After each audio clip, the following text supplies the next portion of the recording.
Good morning, degenerates, and welcome to another episode of Boring Crypto IO, the place where I read you the boring crypto news every morning, Monday through Friday, just so you don't have to. My name is Not Important, and I'm your host, LFG. Apple bans ChatGPT use for employees over fears of data leaks. MicroStrategy looking at Bitcoin Ordinals for app development. I'm an idiot, says Michael Saylor. Texas proof of reserve bill passes through the Senate. And last but not least, FTX pursues $244 million clawback from wildly inflated embedded acquisition deal. To the market.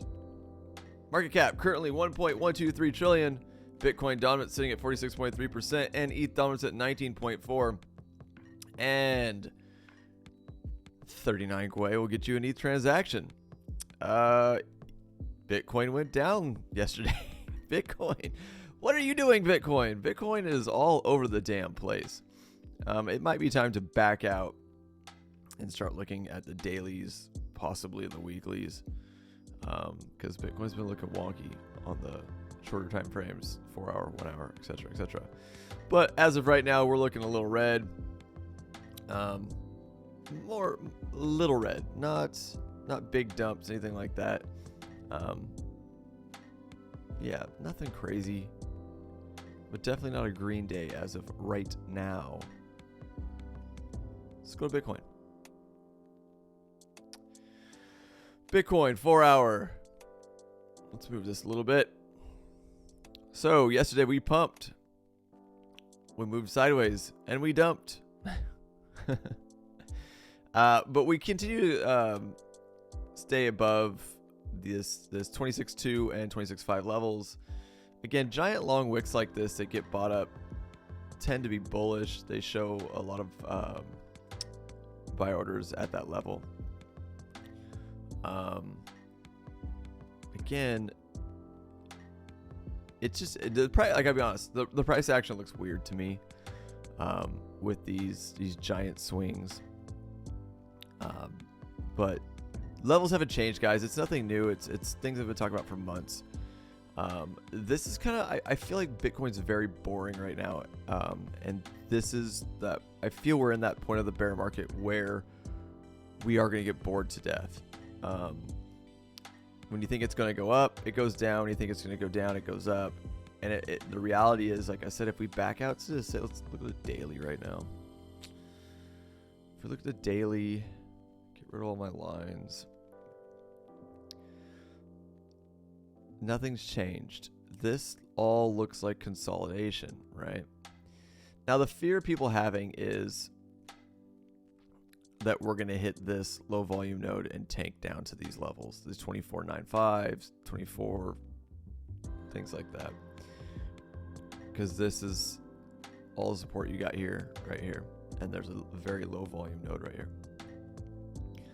But right here where we're sitting right now, 27, basically, this seems to be a really strong level of support.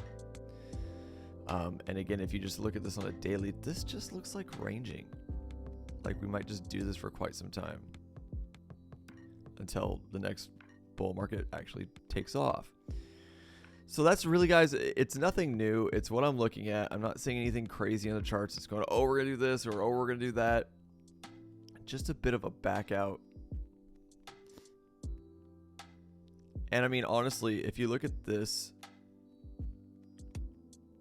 movement right here, it's looking very similar to this.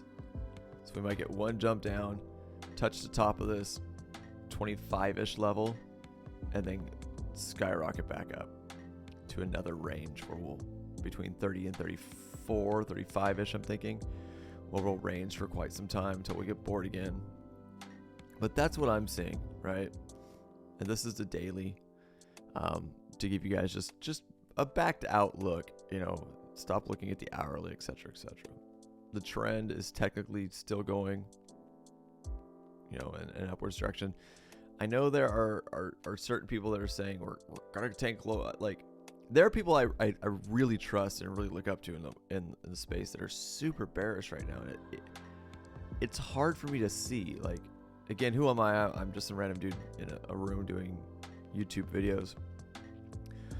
This isn't a trading channel. I'm not a great trader. Don't pay attention to me. I have no idea what I'm doing, as well as this isn't financial advice nor my financial advisor. But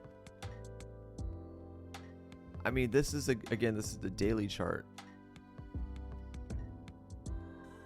This is looking like a bottom, guys. I don't know how this doesn't look like a bottom. Something to think about. But that's all I got, guys. Let me go back to the 4 hour, turn my levels back on.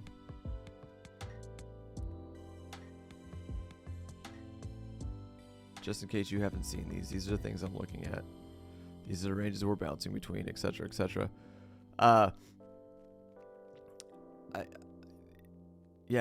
I think we're just ranging, and we're going to continue ranging like this for a while. But we're going to the weekend. Could be volatile. We could get back up to freaking 30K by the end of the weekend. We've done it before. We did it here. So it's something to think about. Outside of that, let's get on to the news, guys, and we'll get you onto your weekend. Apple bans ChatGPT use for employees over fears of data leaks. An internal document from the tech giant said that while it develops its own AI technology, employees' usage of outside AI chatbots will be restricted. Big tech giant Apple has restricted company usage of the widely popular artificial intelligence AI chatbot ChatGPT over fears its sensitive data could be compromised.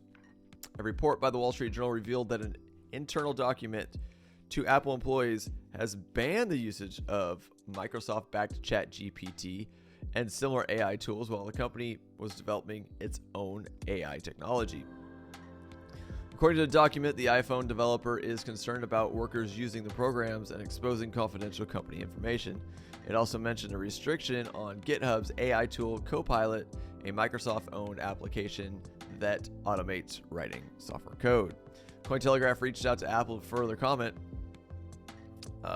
The internal ban comes after ChatGPT app debuted it for iOS in the Apple App Store on May 18th.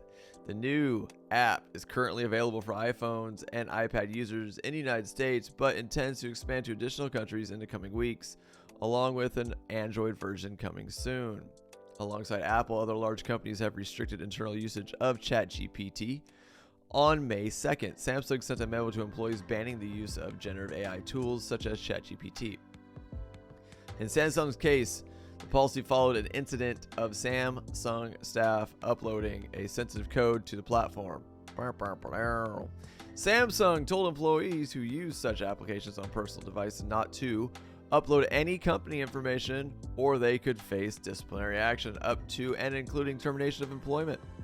In addition to Samsung and Apple, companies including JP Morgan, Bank of America, Goldman Sachs, and Citigroup have also barred the internal use of generative AI tools like ChatGPT. Many companies banning employee usage of AI chatbots are also in the process of creating their own applications. Back in early May, Tim Cook, the Apple CEO, is it Tim or Time?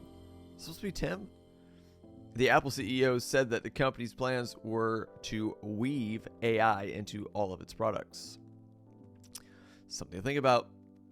Moving on, MicroStrategy looking at Bitcoin Ordinals for app development, says Michael Saylor. Right now, enterprises have weak security compared to Bitcoin, Saylor told Decrypt. MicroStrategy co-founder and executive chairman Michael Saylor said the company isn't just aware of Ordinals, it's interested in how the protocol that set Bitcoin community abuzz could lead to software innovation. In an interview at Bitcoin 2023 in Miami, isn't that like right now? Saylor exclusively told Decrypt that the software firm is looking at Ordinals and assessing its potential in terms of application development. Often used to create NFT-like assets on top of Bitcoin, Ordinals launched in January, and the protocol, while not embraced entirely by the Bitcoin community, has created a new wave of experimentation with crypto's oldest coin. Once recent innovation in the space leveraging Ordinals is an experimental framework for building tokens on top of Bitcoin. It was pioneered by the pseudonymous on-chain data enthusiast Domo in early March, and since then, thousands of other so-called BRC20 tokens have been created. All those transactions have been partly or entirely depending depending on who you ask, responsible for elevated transaction fees on Bitcoin. That's been a boon for Bitcoin miners. A boon? Is that a boom or a boon? I'm sorry. Am I the idiot, or do people just not proofread their stuff anymore? Who collect transaction fees for their role in securing the network, but lots of members of the community have complained that high fees make it harder for regular people to use BTC as the peer-to-peer electronic cash system that Satoshi Nakamoto, the pseudonymous creator of Bitcoin, intended it to be. The discussion surrounding Ordinals is important, Saylor said, because Bitcoin miners have to be successful over the long term.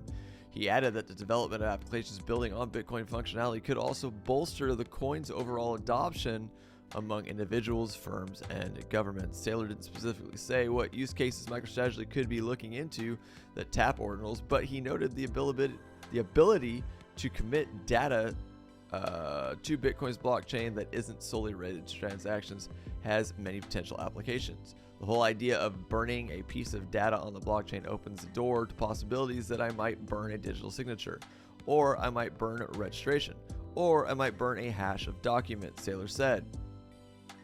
Touching on corporate security, Saylor mentioned DocuSign, which lets businesses and individuals send and sign agreements securely using a firm's electronic signature product. But that makes mega corporations reliant on a proprietary database, Saylor noted.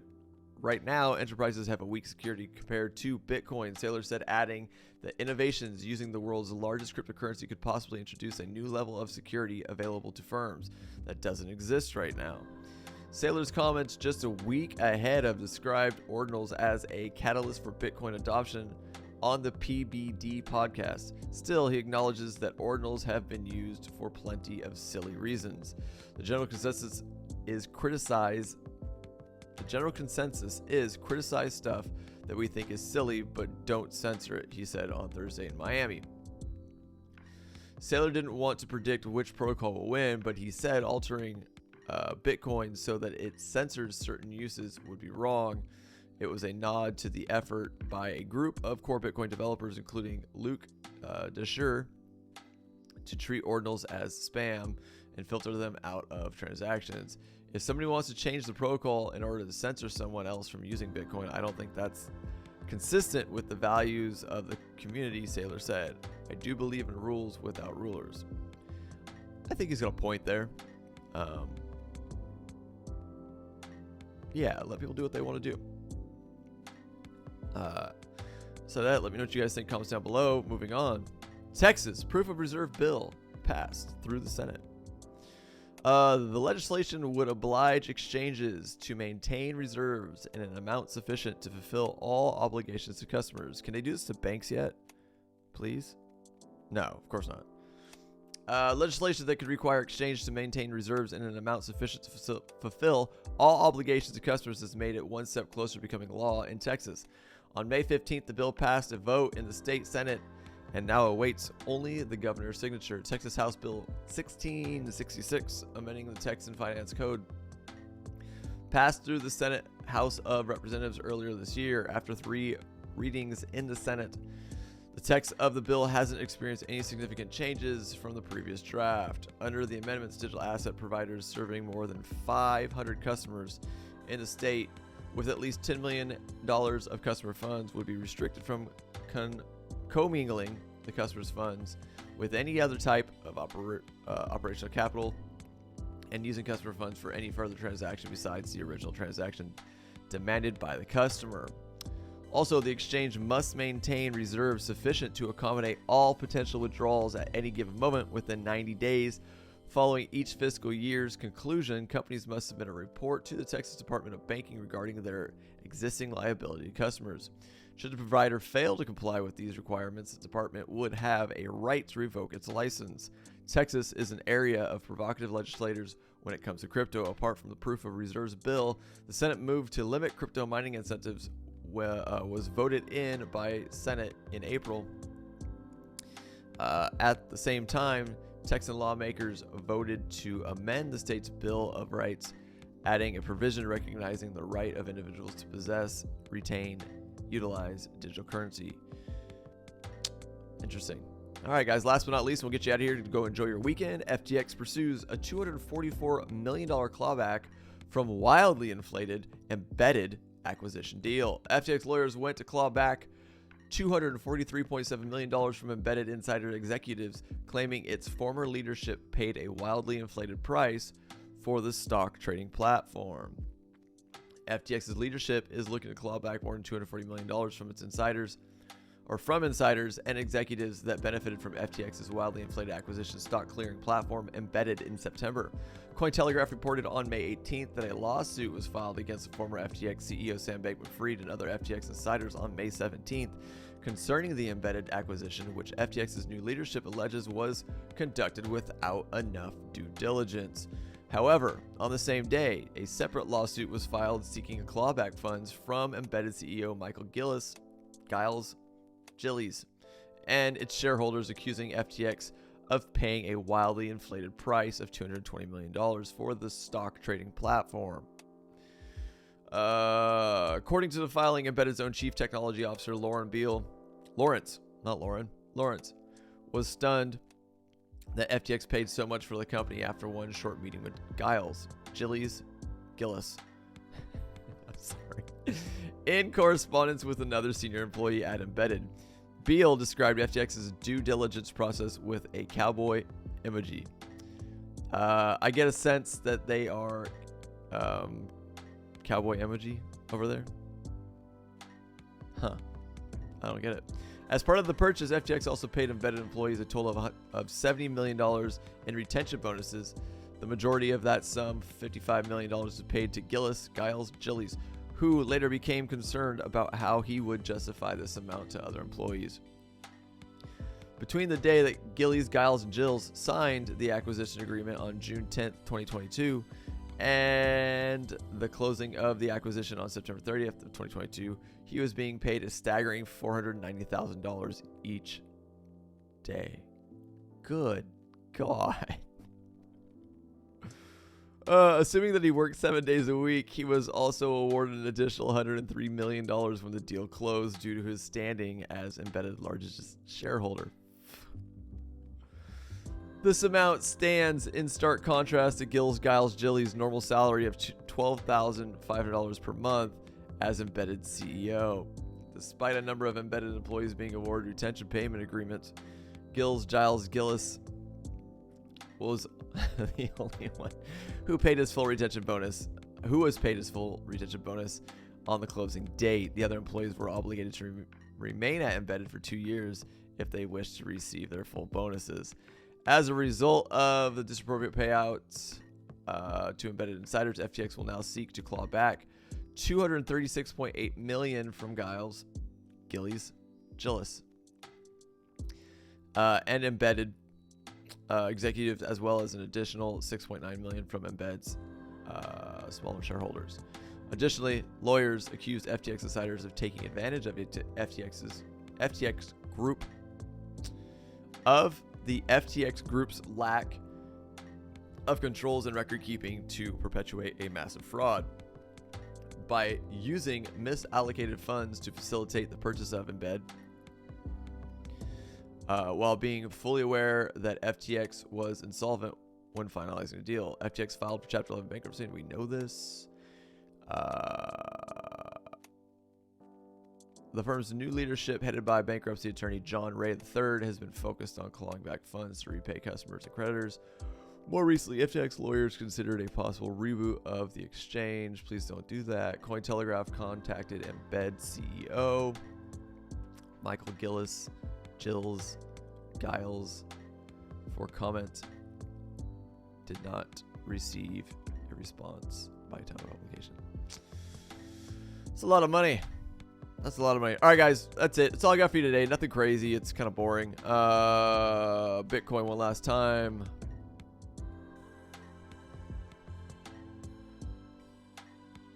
A lot of volumes dropped out. Small candles in a 4-hour. Looking bearish slightly. The double top here is definitely bearish. Yeah, just watch these levels, guys. It's 25,816. I'm saying if we lose that, we're going to 25. That's where my head's been. But we've been doing pretty good. Outside of that, guys, that's all I got for you today. Again, if you do enjoy the content I provide here for you every morning on Boring Crypto IO, please by all means subscribe to the channel, turn on the bell for notifications, watch, like, and share all the videos on all of your social platforms, and I will see you bright and early Monday morning for our 100th video. Wow, what in the shit? I didn't think I'd ever get this far. Didn't know if I'd continue doing this. But yes, Monday will be our 100th video. Woohoo! If you're watching this, I thank you for watching. All right, that's all I got. I'm out of here.